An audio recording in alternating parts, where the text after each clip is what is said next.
अस्सलाम वालेकुम। कैसे हैं आप लोग? उम्मीद है ठीक ठाक होंगे, एंजॉय कर रहे होंगे। आज जो है वो एज़ यूजुअल एक रेलेवेंट टॉपिक, कॉमन टॉपिक जिसके बारे में बात करनी चाहिए, ख़वातीन से मुताल्लिक।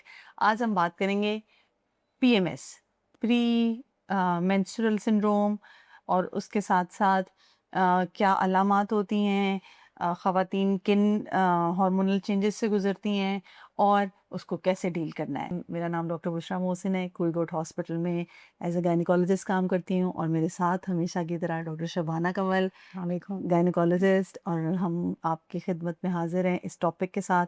डॉक्टर शबाना एक्सपर्ट हैं पीएमएस पे। लेट्स डिस्कस आज हमारे पास क्या क्या बातें हैं करने को। जी डॉक्टर नहीं, शबाना। एक्सपर्ट तो नहीं, खैर इंशाल्लाह हम बातचीत करते हैं। अच्छा, पीएमएस राइट। जिसे कहते हैं प्री मेंस्ट्रुअल सिंड्रोम। जी। प्री का मतलब होता है माहवारी से पहले, पहले सही। और मेंस्ट्रुअल से मुराद है कि माहवारी, और सिंड्रोम कुछ अलामात का मजमुआ है जिसे हम सिंड्रोम का नाम दे देते हैं। ठीक है। अब प्री मेंस्ट्रुअल सिंड्रोम जो कि कुछ ऐसी अलामात का ज़ाहिर होना जो माहवारी से हफ्ता 2 हफ्ता पहले ज़ाहिर होती हैं। ठीक है। 75 से 80% में ये अलामात होती हैं। ठीक है। लेकिन 20 से 30% लोग ऐसी ख़वातीन होती हैं जो उनकी डेली लाइफ या उनके रोज़मर्रा ज़िंदगी में वो मुतासिर करती हैं उनको। ठीक है। अब मसला ये कि होता क्यों है, थोड़ा सा इसको कर लें फिर आसानी से समझ में आ जाएगा। होता ये कि औरत की जो माहवारी है, ठीक है, वो ख़ास उसमें आपका जो माहवारी में क्या होता है कि जो औरत का जो अंडा होता है वो आपको पता है कि माहवारी के 13वें 14वें दिन बनता है। बिल्कुल ऐसे ही ठीक है। और उसके बाद उसके साथ कुछ हार्मोन उस वक़्त निकलते हैं, और उसके बाद क्या होता है कि जब अंडा निकल जाता है, रिलीज़ हो जाता है अंडेदानी से, तो फिर उसके बाद हार्मोन्स कुछ का बढ़ रहे होते हैं, कुछ कम हो रहे होते हैं। बिल्कुल, बिल्कुल समझ, आप बिल्कुल इस पर पहुँच गई है। बिल्कुल। असल में ये हार्मोन्स के उतार-चढ़ाव है ओह, बेसिकली। सही सही। हार्मोन का जो उतार-चढ़ाव है, उससे हमारा दिमाग और हमारा जिस्म, हुँ। ठीक है, वो कैसे रिएक्ट कर रहा है ओह! राइट। असल, बिल्कुल, तो ये बिल्कुल। पीएमएस है। सही। ठीक है। तो जैसे कि आपने बताया, क्यों इसका मतलब है 75 से 80% ख़वातीन, क्योंकि वो सब ख़वातीन जो ज़ाहिर है माहवारी के उससे गुज़र रही हैं, 75 से 80% ख़वातीन इस उतार-चढ़ाव को रिस्पॉन्ड करती हैं। लेकिन अलामात होती है अलामात होती कम-कम। हैं, लेकिन 20 से 30 में ये बहुत बुरी तरह असरअंदाज होती हाँ, हैं। बिल्कुल राइट, ऐसा ही है। अब राइट। उन अलामात की तरफ जाएँगे वो तो फिर क्या आपको अलामत हैं? समझ में बिल्कुल, आता है। बिल्कुल। तो ये उतार-चढ़ाव वाली बात समझ में आ गई बिल्कुल, कि बिल्कुल। क्योंकि हम जो अंडेदानी में से जो एक जूस निकलता है, जो हार्मोन्स है, वो हमारे दिमाग और जिस्म के और हड्डियों, इन सब चीज़ों के लिए बहुत ज़रूरी होता है। तो उसका जो उतार-चढ़ाव है, वो उस पे असरअंदाज होता है। अच्छा, इसमें जो अलामात की बात करते हैं ना, तो उसको हम ना 2 में डिवाइड कर लेते हैं। ठीक है। जैसे इसको हम कह लें साइकोलॉजिकल, जिस्मानी और ज़हनी। जिस्मानी और ज़हनी, ऐसे करके कर लेना, वाह! ठीक है? क्या बात है। जिस्मानी और ज़हनी करके। राइट। तो ज़हनी वाले में ज़्यादातर ख़वातीन किन चीज़ों का उनका मसला शिकार होती हो हैं। जाता है, उसमें आपका एंग्ज़ायटी, ठीक है। Depression, oh! Social isolation, oh my God! मतलब कि उनको किसी चीज़ में दिल नहीं लगना, बेचैनी, घबराहट, इस तरह की चीज़ें। अच्छा, खातून की ज़िंदगी मुश्किल हो जाती है, मुश्किल हो राइट? जाती है। अच्छा, माहवारी के दिनों में अगर तो ये कम-कम हो तो वो गुज़ारा हो जाता कर है। लेते हैं। लेकिन अगर ये शिद्दत इख्तियार कर ले, तो फिर मसला वहाँ शुरू हो जाता है राइट, राइट। कि उसकी घर का माहौल भी ख़राब होता है। बिल्कुल। उसका अगर वो जॉब करती है तो वो वाला माहौल भी ख़राब होता है, और इसके अलावा अगर वो स्कूल जाने वाली बच्चियां हैं तो वो उनकी वहाँ पर उनकी तालीम और तरबियत, वो तालीम भी वो भी मुतासर मतलब होती वो है। अपनी रोज़मर्रा मसरूफियात भी उस तरह नहीं अदा नहीं कर है। पाती, जिस तरह वो अपनी नॉर्मल लाइफ़ में करती हैं। मुझे जो बात समझ आई, जैसे कि डॉक्टर शबाना ने भी बताया, कि प्री मेंस्ट्रुअल सिंड्रोम का ताल्लुक मेंसेस के साथ है। लिहाज़ा क्योंकि हम एज़ अ सोसाइटी देख रहे हैं, हमारे यहाँ आजकल मेंटल हेल्थ के काफ़ी मसाइल हो गए हैं। डिप्रेशन, परेशानी, एंग्ज़ायटी वैसे भी ज़्यादा है, बट इसको आपने उससे अलग कैसे करना है कि ये हर माहवारी से 2 हफ्ते पहले होगा, राइट, ये माहवारी से रिलेटेड है। बाकी दिनों में खातून बेहतर महसूस करेगी, नॉर्मल उसकी रहन सहन होगा, लोगों से बातचीत, खुशबाश भी, लेकिन ये वो टिपिकल टाइम है माहवारी से 2 हफ्ते पहले, जब वो उसकी परेशानी, जब उसके सिम्टम्स जाहिर होना शुरू होंगे, उस सूरत में हम बिल्कुल। इसको इसी बात से प्रीमेंस्ट्रुअल एक बात सिंड्रोम याद कहते आई हैं। कि अगर किसी की, जैसे किसी औरत की फैमिली हिस्ट्री में डिप्रेशन राइट, या इस तरह के, या घर का माहौल या इस तरह की चीज़ें मौजूद हैं, तो उन सूरतों में वो फिर वर्स हो जाता है, वो फिर यानी शिद्दत इख्तियार कर बिल्कुल लेता है। पहले से एक रिस्क फैक्टर हमारी ज़बान में कहा जाता है, या पहले से एक ख़तरा मौजूद है, तो उसमें ज़्यादा चांसेस हैं कि उसके साथ ये प्रॉब्लम हो सके। तो जैसे कि आपने बताया भी, आप प्री मेंस्ट्रुअल सिंड्रोम के डायग्नोसिस के लिए आपको एक मेरा मशवरा है ख़वातीन को, एक डायरी मेंटेन करें। इसको हमारी ज़बान में मेंस्ट्रुअल डायरी कहा जाता है। आजकल तो इसके बगैर ज़िंदा रहना बहुत मुश्किल है। हम सब के पास मोबाइल मौजूद है, और ये हमारी घड़ी भी है, ये हमारी डायरी भी है, ये हमारा चैट बॉक्स भी है। तो आप इसका जो कैलेंडर है उसमें अपनी मेंसेस की डेट जो है ख़वातीन वो ट्रैक करें, और उस डेट के साथ आप देखें क्या उसके होने से 2 हफ्ते पहले से मसाइल होते हैं। अगर ऐसा है तो इसका मतलब कि आपको प्री मेंस्ट्रुअल अच्छा, सिंड्रोम ये है। तो हमारा एक पार्ट था, राइट, जो कि हमारा ज़हनी वाला, बिल्कुल। जिस्मानी तो अभी रह गया। ओह ठीक है, यस, अब जिस्मानी में वही वाली बात है, कम शिद्दत वाले जो इग्नोर हो जाते हैं कि ठीक है, लेकिन अगर वो शिद्दत इख्तियार कर लें तो क्या होता है।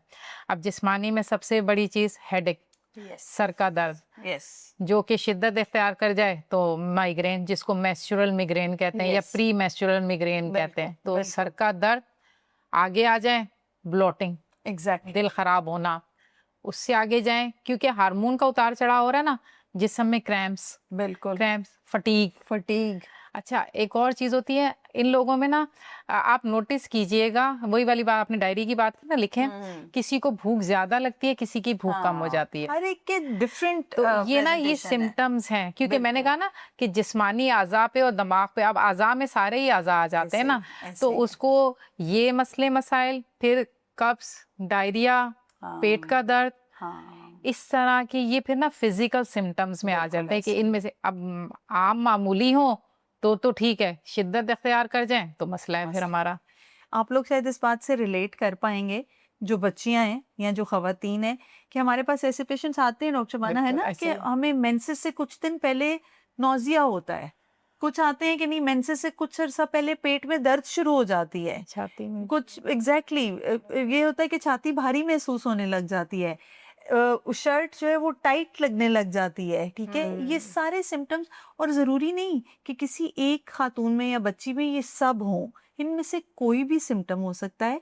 और कहने का मतलब यही है, जैसे मैंने पहले एम्फसाइज किया, कि ये वो हैं जो हर दफ़ा मेंसेस से पहले होते हैं, तब आप इनको मेंसेस के साथ रिलेट कर सकते हैं कि ये आपके हार्मोनल चेंजेस की वजह से हैं। और अगर इन मसलों की वजह से आप अपना रोज़मर्रा काम नहीं कर पा रहे हैं, तो it's severe pre menstrual syndrome. फिर आपको अपने डॉक्टर से रुजू करना चाहिए, मदद लेनी चाहिए। अच्छा, ये जो शदीद वाली हालत है ना, अब तो इसके बारे में इसीलिए कहते हैं समझना ज़रूरी है। अगर आप लोग एग्जैक्टली, समझ लेते हैं ना, तो फिर आप उसके खिलाफ आप जहाद का, आपको पता है कि ये होगा, एग्जैक्टली, लेकिन आप अगर उसको उस पे छोड़ देते हैं ना, तो आप ज़्यादा खतरे में पड़ जाते हैं। कि अगर डिप्रेशन है तो आपको पता है ठीक है, आप अपने आप को निकाल लेंगे, लेकिन अगर आपको पता ही नहीं है तो आप उसके डीप डाउन चले जाएंगे। ठीक है, तो अब तो बल्कि ये कहते हैं कि क्या नाम है, 5 या 5 से ज़्यादा अलामात हो, तो उसके लिए हम अपनी ज़बान में मेडिकल में पीएमडीडी कहते हैं, pre menstrual exactly, dysphoric disorder. ये डिसऑर्डर, डिसऑर्डर में यस, चला जाता है। यस, तो इसीलिए वो कहते हैं ना कि हम अपने खुद से इसको मतलब कि समझने की ज़रूरत है कि इसको हम अपने आप को इससे खुद निकाल सकते हैं। ये एग्जैक्टली, कि अगर हमें पता हो, वरना होती है ना कि ये हो रहा है, छोड़ दिया तो वो और चले जाते हैं, तो नुकसान उसमें से होता है। ना निकालना ज़रूरी है। ख़ास तौर पे जो साइकोलॉजिकल इश्यूज़ हैं, ये ज़्यादा मसले वाले होते हैं कि इसमें बिल्कुल, से निकालना ज़रूरी है, वरना फिर सिंड्रोम की शक्ल आपकी बात इख्तियार कर बिल्कुल ठीक है। लेगा। देखें, दुनिया में बहुत सारे मसाइल बातचीत से हल होते हैं। हमारी प्री मेंस्ट्रुअल सिंड्रोम की भी जो पहली चीज़ है वो सीबीटी हमारी ज़बान में कहा जाता है, हुँ। जिसको बिहेवियरल थेरेपी कहते हैं। वो सिर्फ बातचीत है। बहुत सारे पेशेंट्स, बहुत सारी खवातीन उसी से ठीक हो जाती हैं। कोई उनको सुन ले, वो अपनी बात पहुंचा दें, अपने आप को उसमें से, जैसे डॉक्टर शबाना ने कहा, आपको खुद निकालने का तरीका पता हो, उससे बेहतर हो जाएगा। लेकिन उसके लिए ये समझना और उसके लिए हेल्प लेना ज़रूरी है।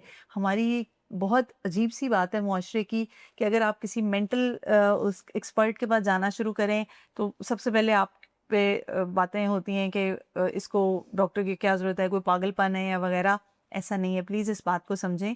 आपके इर्द-गिर्द जो ख़वातीन हैं जो इस सिचुएशन से गुज़र रही हैं, उनको ज़रूरत है। ये एक डॉक्यूमेंटेड मसला है जिसका इलाज मुमकिन है। उससे ना सिर्फ़ ख़ातून की ज़िंदगी बल्कि उसके इर्द-गिर्द वालों की भी बेहतर हो जाएगी। अच्छा, बात ये है कि ना इलाज भी यही है, जो हम ये एग्ज़ैक्टली। बातचीत कर रहे हैं ना कि उसको निकालना है, क्योंकि ये वो बीमारी तो नहीं कहेंगे, ये अलामात हैं जिसका इलाज सिर्फ़ और सिर्फ़ आप बातचीत से उससे उस इस कंडीशन से निकालने से उसी से हल होगा, क्योंकि इसका बाकायदा दवाइयाँ या किसी और हद तक जाना किसी मतलब मुफ़ीद इलाज ये नहीं है, बिल्कुल, बिल्कुल डेफ़िनिट इलाज नहीं है वो, ऐसे ही। ठीक है? जब हम बातचीत से बात हल नहीं होती तो फिर ज़रूर कुछ दवाइयाँ हैं जो हम इस्तेमाल करते वो हैं। वक़्ती बिल्कुल, तौर पे और हम दी उसके जाती हैं, लिए बिल्कुल। फिर हम साथ जैसे कि मैं हमेशा कहती हूँ कि हम में से कोई भी अकेले कुल नहीं है। हम अपने दूसरे कोलीग्स को भी इन्वॉल्व कर सकते हैं, जिनमें साइकोलॉजिस्ट हैं, जिनमें डिफरेंट लोग होते हैं,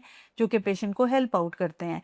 वो दवाइयाँ फिर जब बातचीत से मरहले से आगे निकल जाए, तो फिर चंद एक दवाइयाँ वो आप डॉक्टर के मशवरे के बगैर नहीं बिल्कुल ले ऐसे ही सकते है। हैं, ठीक है? बातचीत तो आप कर सकते हैं, इवन फैमिली में भी एक-दूसरे से, लेकिन जब बात दवाइयों तक आ जाए, तो डॉक्टर से बात करनी पड़ती जैसे है। सर दर्द अगर उसको हो रहा है या उसको ब्लॉटिंग हो रही है, पेट में दर्द है, क्रैम्प्स हैं, ये सब कैल्शियम, विटामिन डी, दही, दूध का इस्तेमाल, इन सब चीज़ों से मसले हल हो सकते हैं। लेकिन बिल्कुल। जो साइकोलॉजिकल वो वाले हैं, हाँ। उसमें से तो उसको समझना ज़रूरी है, और अगर नहीं, तो फिर नीड फिर पड़ती है हमें एंटी साइकोलॉजिस्ट। एंग्जायटी देनी बिल्कुल ऐसे पड़ेगी, ही है। फिर हॉर्मोन्स देने पड़ते हैं, लेकिन ये वो एडवांस स्टेज में है। तो कहने का मतलब ये है कि जैसे कि डॉक्टर शबाना ने बताया 75 से अगर 80% खवातीन को पीएमएस है, तो उसमें से मेजर बल्क बातचीत से सेटल हो सकता है। ऐसे ही, बिल्कुल, बिल्कुल ऐसे ही है। बिल्कुल ऐसे ही है।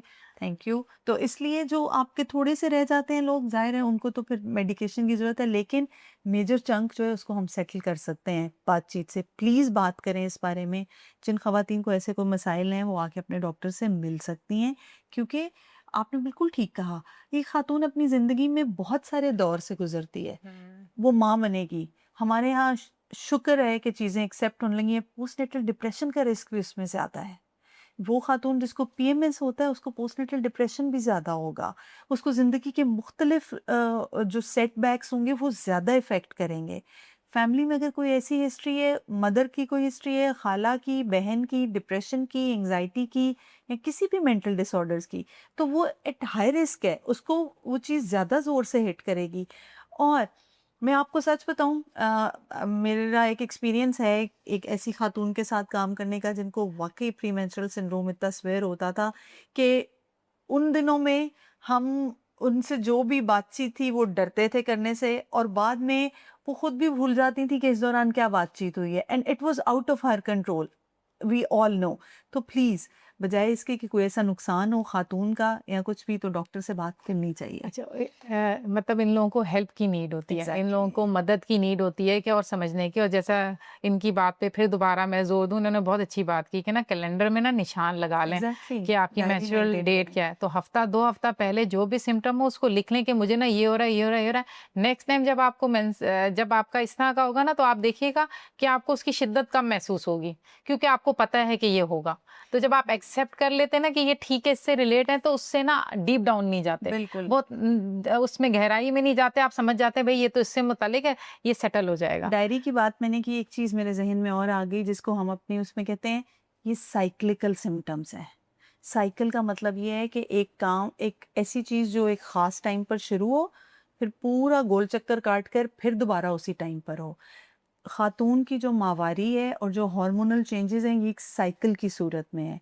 हर महीने के बाद उसको या हर 40 दिन के बाद मेंसेस होते हैं, ये एक कंप्लीट साइकिल है। इसलिए जो भी सिम्टम्स मेंसेस से 2 हफ्ते पहले होंगे वो भी एक साइकिल की सूरत में होंगे उसी टाइम पर। सो प्री मेंस्ट्रुअल सिंड्रोम इज़ कि वो सिम्टम्स जो मेंसेस से रिलेटेड हैं और साइक्लिकल हो रहे हैं, हर बार हो रहे हैं, मेंसेस शुरू होने से पहले ख़त्म हो जाते हैं, ये प्री मेंस्ट्रुअल सिंड्रोम है।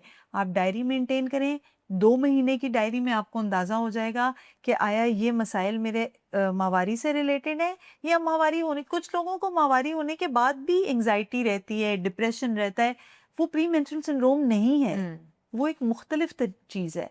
उसके लिए एक बिल्कुल डिफरेंट हमारे यहाँ क्योंकि हम आम बातचीत कर रहे हैं, लेकिन हमारे यहाँ एक ग्राफ होता है जिसमें कि वेव्स होती हैं। अगर कोई मेडिसिन से रिलेटेड मुझे देख रहा हो तो उसको अंदाज़ा होगा, वो पीक्स बताता है और उसके साथ साथ सिम्टम्स के किस हार्मोन के साथ कौन सा सिम्टम है, यही देखने के लिए कि आया इट इज़ मेंसेस रिलेटेड या it is not related to it, ये अलग से एंग्जाइटी डिप्रेशन है।